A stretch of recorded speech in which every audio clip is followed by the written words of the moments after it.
실제로 겪었던 실화괴담들. 첫 번째 이야기. 우리 마을에서 새롭게 신내림 받은 무당이 말했다. 저는 시골에 살기 때문에 집 주변이 온통 농지에 해만 떨어져도 주변이 깜깜합니다. 게다가 다른 집은 노인분들만 사시기 때문에 늦은 밤까지 불이 켜져 있는 곳은 저희 집밖에 없죠. 그만큼 저희 마을에 노인분들만 계시다는 말입니다. 그래서 그런지 저희 마을은 아직도 전통 행사와 같은 것을 많이 합니다. 설이면 마을 사람들이 한데 모여 윷놀이를 한다던가 추석에 쥐불을 돌린다던가 하듯이 말이죠. 이런 행사 중 특이한 행사가 하나 있는데 바로 3년에 한 번씩 무당을 불러 마을 구슬합니다. 그리고 무당이 구슬 끝내고 마을을 돌며 시찰을 하죠. 그리고 마을 사람들 중 몇 명을 골라 운세를 봐주기도 하죠. 그리고 이러한 행사 중엔 가끔 신기한 일이 있기도 합니다. 이번엔 제가 들은 신기한 이야기를 하나 해드리겠습니다. 제가 고등학생 당시 마을에 거지 아저씨가 살았습니다. 어른들의 말을 들어보면 마을 사람이긴 했으나 가족들이 죽고 떠나며 바보가 되었다는 소문이죠. 분명 과거에는 평범하신 분이었다고 합니다. 심지어 저희 아버지의 고등학교 후배셨죠. 이 아저씨가 거지인 이유는 항상 풍성한 털을 가진 모피 코트를 입고 검은 봉지를 들고 다니며 이 집 저 집에서 구걸을 합니다. 구걸이 변변찮을 시 음식물 쓰레기를 뒤지거나 남의 집 장독대의 고추장을 몰래 훔쳐가기도 하고 정말 민폐남으로 기억합니다. 사건은 이 아저씨의 실종으로부터 시작됩니다. 어느 날 갑자기 거지 아저씨의 모습이 보이지 않았습니다.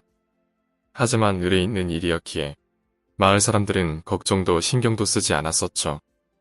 그러던 어느 날 저희 뒷집에 사는 할머니가 이 아저씨가 생각나서 먹을 걸 싸들고 아저씨의 집으로 찾아갔더랍니다. 참고로 무슨 낡아 빠진 폐가 같은 데서 살고 계셨죠. 하지만 집에는 아무도 없고 아저씨가 다닌 흔적도 보이지 않아 놔두면 먹겠지 하고 먹을 것만 두고 오셨다고 합니다. 마을 사람들은 아저씨가 다른 마을을 헤매다 사고를 당했나 싶어 실종 신고를 하게 되었죠.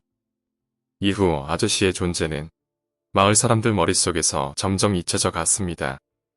그리고 마을에 무당이 찾아왔습니다. 당시 마을에 큰 사건이 있었기에 그 흉을 풀고자 갓 신내림을 받은 따끈따끈한 무당을 데려왔다는 소리를 들었던 것 같습니다. 그리고 무당은 평소처럼 구슬하고 평소처럼 마을을 시찰했습니다. 원래부터 하던 것이니 마을 사람들은 아무 생각 없이 무당이 가는 뒤를 졸졸 따라갔더랬죠. 근데 이 무당이 이상하게도 평소 다른 무당이 가지 않던 구석진 길로 슬슬 가더랍니다. 분명 그곳은 아무런 집도 없고 군부대 담장을 따라 작은 샛길만 끊임없이 이어진 곳이었죠. 이때 신기한 점은 모든 무당들이 마을 사람들 집이 있는 곳만 딱 골라서 다녔다고 합니다. 마을 사람들이 이상하다 생각하며 계속 무당을 따라갔는데 저 멀리 집 한 채가 보이더랍니다. 바로 거지 아저씨가 사는 폐가였죠. 마을 사람들이 알려주지도 않은 이 집을 처음 온 무당이 찾아오자 사람들은 정말 신기하다 싶어 용하다면서 박수를 쳤답니다. 그런데 갑자기 무당이 이 집은 누가 살던 곳입니까? 라고 하더랍니다. 그래서 마을 사람들은 아무 생각 없이 거지 아저씨가 살고 있다고 얘기했는데 무당이 혀를 끌끌 차며 죽었어 라고 하더랍니다. 그리고 덧붙이는 말이 이곳은 기가 세서 절을 지어야 하는데 사람이 사니 죽지 3명이나 죽었네. 맞습니다. 거지 아저씨가 살기 전 이 집의 과거 노인 부부 둘이서 자살한 곳이랍니다. 이 얘기는 마을에 사는 노인분들도 어릴 적에나 들은 내용이라 알고 계신 분들이 별로 없던 이야기였죠. 어머니가 말씀하시길 그 얘기를 듣고 마을 사람들이 숨죽이고 소리도 내지 못하더랍니다. 정말 소름 돋는 일이지요. 그렇게 마을 사람들이 신기해서 가만히 무당을 보고 있을 때 무당이 고개를 갸웃하며 남자들을 2~3명쯤 부르더랍니다. 그리고는 집 뒤로 이어진 산으로 데려가더니 조금 있다 경찰들이 오더랍니다. 그렇습니다.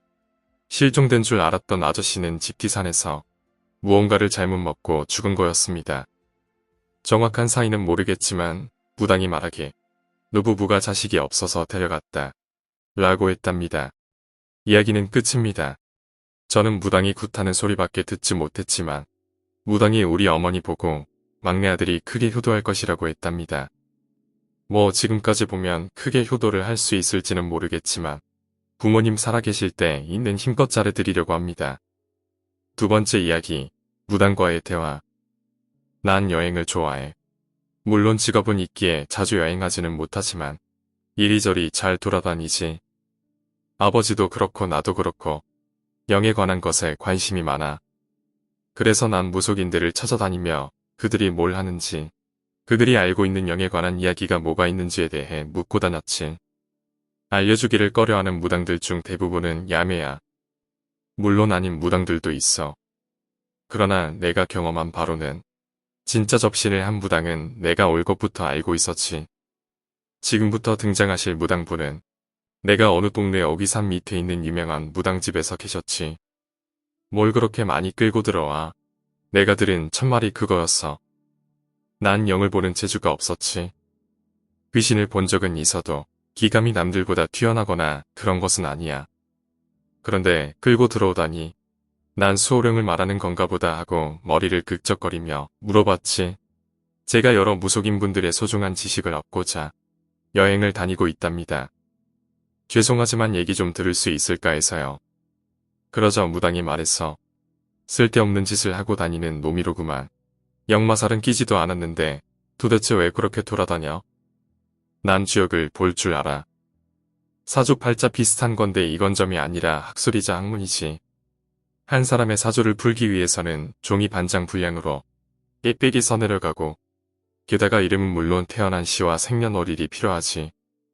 난 확실히 역마살이 없었지. 신금이고 편제가 있을 망정 역마살은 기지 않았어. 전까지는 이런 무속인 분을 뵌 적이 없었지.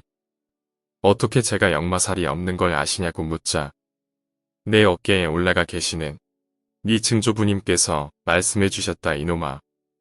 증조부님이라. 수호령이라고 하는 그게 나에게도 있다는 것은 알았지만 증조부님이라는 사실은 그때 처음 알았어. 아무래도 얘기가 길어질 것 같아 앉아서 얘기하려고 들어가두냐고 물어보려던 차에 말을 급히 끊고 무당분이 소리를 지르셨지. 난 조용히 들어가 무당분과 마주보며 앉았어. 애비고 아들놈이고 양기가 가득한 것들이 용기를 꽂히니 요상한지고 오늘은 길한 날이여. 귀한 손님이 찾아온다더니 니놈이었구나. 정말 뭔 말을 하고 싶었지만 너무 포스가 강해서 입을 열려야 열 수가 없었어. 게다가 저렇게 다 알고 있는데 무슨 말을 해. 난 할 말이 없어서 꼭 입 닥치고 있었지. 그래서 여기 온 이유가 날 만나서 얘기 좀 듣자고 왔다고. 그래서 나는 말했어. 지금까지 여러 무속인 분들을 배웠지만 이렇게 강한 기가 느껴지시는 분은 처음 배웠습니다. 혹시 이름 있는 고명한 신을 거두셨는지 여쭈어봐도 될까요? 대개의 무당은 이름 없는 신을 접하지. 간혹 대자신 혹은 대신이라 불리우는 강한 신을 받는 자들도 있어. 근데 그 대신이라는 것이 너무 강한 기를 지녀서 그 대신을 받는 무당은 태어나면서 정해진다고 했어. 뒷산을 다스리는 터줏대감이시다. 누군가는 지동대신이라고 부르더만. 흔히 시킴굿을 할 때 말하는 그 천동, 지동대신을 말하는 것이 아닌가요? 시킴굿이라 함은 무당이 신내림을 받기를 거부할 때 하는 굿이지. 베개 잡기를 올려보내기 위해 하는데 신내림 또한 마찬가지야. 그 시킴굿의 절차 중 고풀이라는 것이 있는데 무당이 천동 대신, 지동 대신이라 외치는 것을 들을 수 있어. 그런데 이분은 터줏대감이야. 그리 강한 음기를 지니지 아니하신 분이시라 나도 속편히 살고 있음에 간혹 찾아오는 푼수떼기연들 팔자 봐줄 때도 도움을 많이 주시지. 그래서 나는 물었어. 혹시 어떻게 접하게 되셨는지 들을 수 있을까요? 그러자 무당님이 대답하셨지. 내 놈 아니면 누구한테 말하나. 이 더러운 팔자. 드디어 보살님의 말씀을 들을 수 있었어. 보살님은 어렸을 때부터 귀신, 도깨비와 자주 어울려 놀았다고 하셨어. 집안에 자잘한 사고가 끊임없이 발생하고 잠을 자다가 항상 꿈을 꾸면 깬다고 했지. 귀신을 만났기 때문이라는데 귀신도 아니고 도깨비도 아닌 것이 뭔가 크고 널쩍하다는 느낌만 든다는 거였어. 그래서 8살이 되던 해에 영험한 무당을 찾아갔지. 그런데 무당집에 들어서자마자 무당이 맨발로 뛰쳐나와 아이고 터줏대감님이 오셨소. 삼신할매요. 라고 계속 외쳐대며 보살님께 절을 연신 계속해서 하셨대. 그리고 한참 그런 후에 이 아이는 터줏대감님을 담을 그릇이요. 앞으로 대신을 받게 될 터이니 잡신이 어려서부터 들끓을 것이고 도깨비가 항상 농간질을 부리려 할 테니 그 부적 하나 써주리다. 그리고 이 아이가 17살을 넘으면 반드시 신내림을 받아 터줏대감을 모셔야 하니 기억하시오. 17살이요. 17살. 이 시기가 지나면 어쩔 수 없더라도 터줏대감님이 몸에 안착하실 터이니 17살이 되는 해 꼭 반드시 꼭 굿을 받으시오. 이렇게 신신당부를 했다는 거야. 보살님의 부모님은 무당의 말을 믿고 보살님이 17살이 되던 해에 무당집에 보살님을 데리고 가려 했지. 그런데 보살님이 신내림을 받기 싫다고 하신 거야. 꽃다운 나이에 무슨 신내림이냐고. 그런데 그렇지 않으면 힘들어진다기에 어쩔 수 없이 데려가려고 했지만 보살님은 버티셨다고 했어. 내가 미쳐서지. 운명은 운명대로 갈 것이었거늘. 뭐하러 그리 똥꼬집을 부렸는지. 이렇게 말하시며 다시 얘기를 하셨어. 결국 17살 생일이 지났고 갑자기 그날 이후 산사태가 일어났다고 해. 지금 무당집이 있는 바로 이 동네의 산이었다는 거야. 산사태 때문에 7명이 흙에 깔려 죽었다고 했어. 또 나물 뜯으러 갔던 처자 한 명이 멧돼지한테 치여 죽고 논밭에 이상하게 벌레가 많이 생겼다고 했지. 갑작스레 정정하시던 98살 먹은 할아버지도 돌아가시고 여튼 그 마을에 이상한 일이 많았대.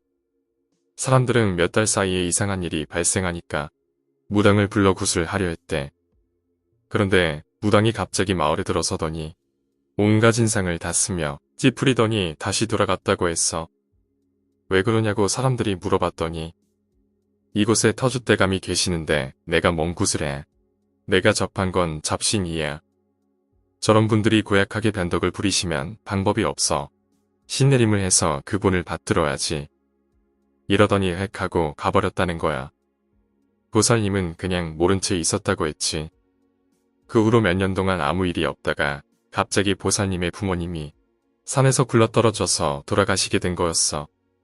졸지에 부모님을 잃은 보살님은 결국 신내림을 받고 터줏대감이 계시는 산 밑에 음기가 가장 짙은 곳 옆에 무당집을 차리고 이렇게 35년간 무속인 생활을 해오셨대. 내 놈이 뭘 쫓고 댕기는지는 모르겠는데 조심해라. 내 놈이 전생에 착한 짓을 많이 해서 조상님들이 잘 지켜주는 줄만 알아. 원래 그렇게 들쑤시고 다니는 놈치고 멀쩡한 놈 없으니까. 오늘 이야기는 여기까지입니다. 오늘 이야기가 재미있으셨다면 구독과 좋아요, 댓글 부탁드립니다. 댓글은 저에게 큰 힘이 됩니다. 감사합니다.